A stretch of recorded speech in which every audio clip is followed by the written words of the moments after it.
So, happy lunchtime, guys, teachers, and passionate applicant teachers for 2023. Nice to see you again. This time, we'll try to explain further about on how to fill out the Omnibus certification of teacher applicant. I just posted, guys, the copy for Omnibus certification or sworn certification. And as we all know that by executing this Omnibus certification of authenticity and veracity of documents, you are acknowledging that I hereby authorize the Department of Education to verify the authenticity of the above mentioned documents. So, basically, yung napapaloob na mga documents or pertinent papers like this, a green folder, andito po yung mga pertinent papers of a teacher applicant. First, let's try to read what is in the Omnibus sworn certification. Okay, nasa post po ni Teacher Kia yung copy. Meron po siyang watermark for my intention. It is my personal edition po for this Omnibus sworn certification. It was stated, Republic of the Philippines, City Schools, Division of Digos City. Affidavit, I, Hezekiah Cuevas Pasion, of legal age, single. So you're going to quote and quote. If you are married, so try to write married. And if you're single, then put single one. Filipino, and residing at your complete address, like Purok Dos or Purok Nangka, Tiguman, Digos City, Philippines, after having been duly sworn in accordance with law, do hereby depose and state that ito na po yung napapaloob sa ating Omnibus, yung mga pertinent documents po natin na nasa green folder. First, number one, I am qualified. Saan ka qualified? If you're just applying for Teacher 1 at DepEd, so try to put or write Teacher 1, applicant at saan pong school ka nag-a-apply. Name of elementary or secondary school or senior high school if you wish to. So write down the complete name of your school. And number two, I am executing this Omnibus sworn certification to ensure authenticity and veracity of all documents submitted to wit A, CSC Form 212 or 212. It is revised 2017 in 2 copies with latest 2x2 ID picture. And yung ID picture po natin is dapat formal and straight facing. Dapat makita po dalawa yung ears. Second, certified photocopy of PRC Professional Identification Card or a PRC certification showing the teacher's name, let ratings, and other information recorded in the PRC office. Letter C, certified photocopy of ratings obtained in the licensure examination for teachers or yung let tapos or professional board examination for teacher or PBET. And letter D, certified copy of transcript of records or yung TOR natin sa college po tayo. And letter E, copies of service records, performance rating kung meron man, and school clearance for those with teaching experience pagtapos na po kayo sa inyong contract sa isang school. If unavailable, the applicant must submit a justification citing the reasons for unavailability. F, certificates of specialized training, yung mga TESDA, like NC2, NC3. If yung COE lang po or COC, Certificate of Completion lang ang maibigay, pwede rin.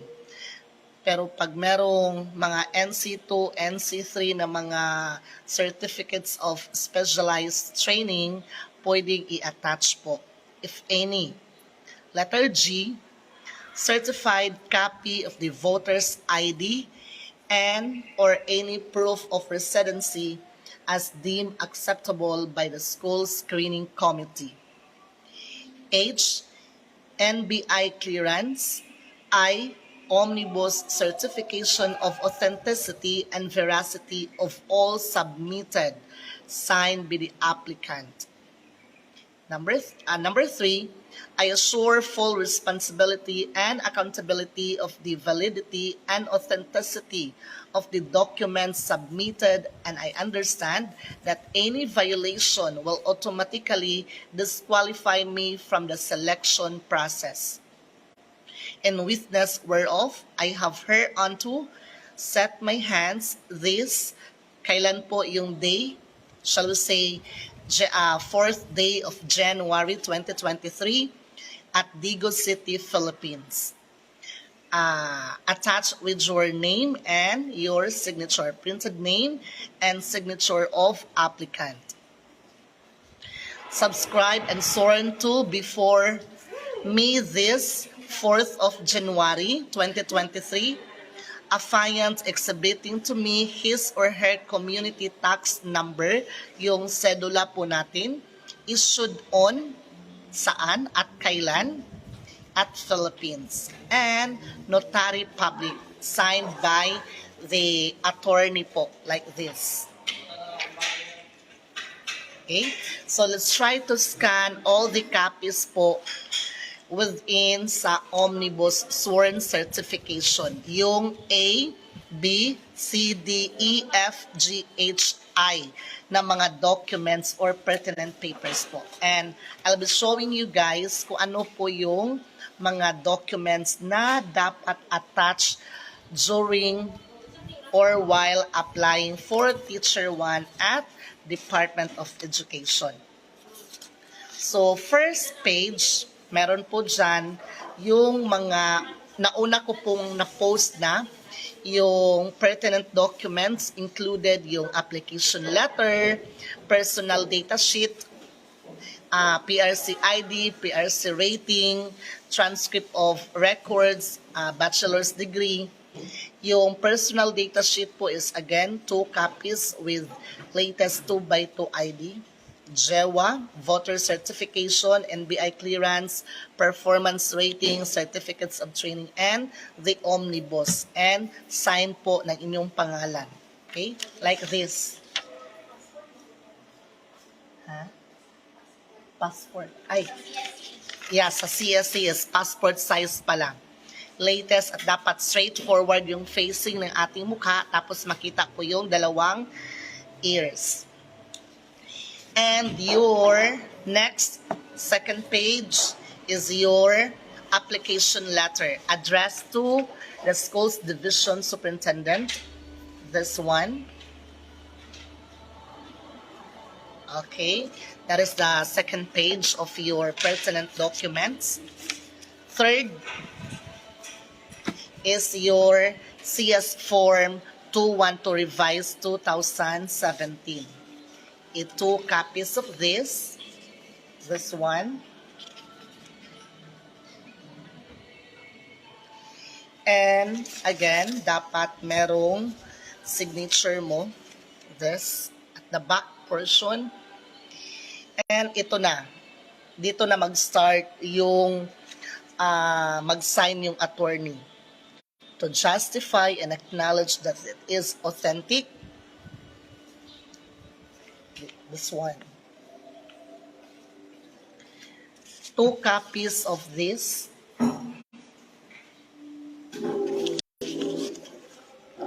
Next, is your PRC ID. Perma pa rin ni attorney.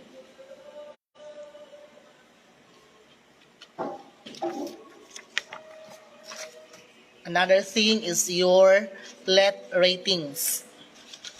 This one. Again, merong perma or signature ni attorney. Let ratings, another one.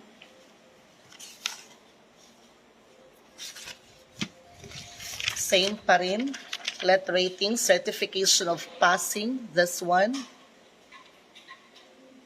Makukuha po ito sa PRC. You're just going to book for an appointment sa Leris, tapos i-book mo po yung certification report of rating, this one.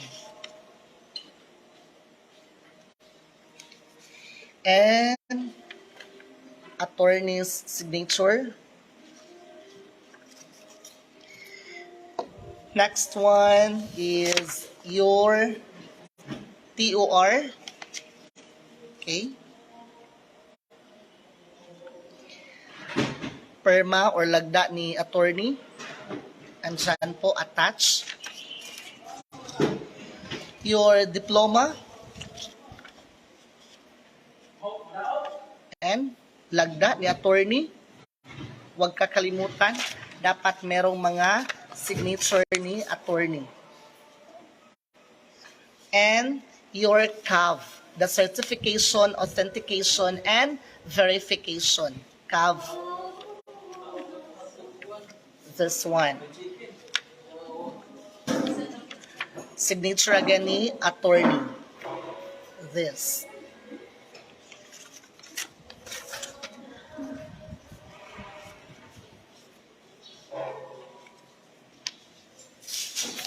Next. Same, the CAV. And your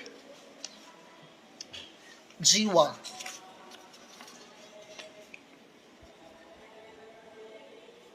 Okay. Attached here and signature ni attorney.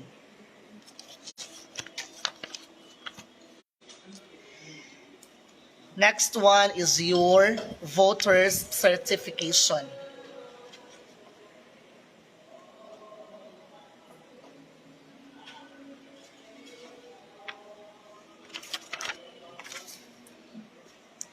Your NBI clearance.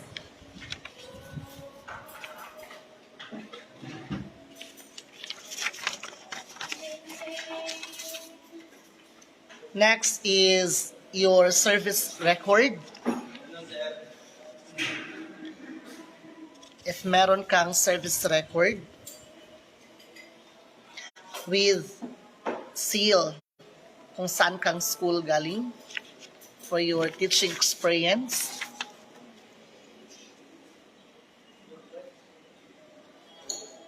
This is, okay. Now, we're down to specialized training. This one. NC2 for healthcare services and signature ni attorney for authentication. Another COC, certificate of completion. This is the COC, while this is the NC2 certificate. The NC2 certificate is given by the TESDA, while the COC or certificate of completion is just given by the school.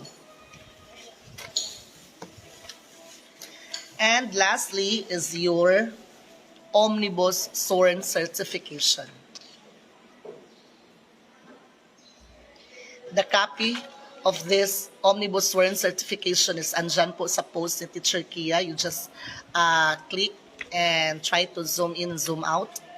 And if you wish for a copy without watermark, you just DM me for your copy po, guys.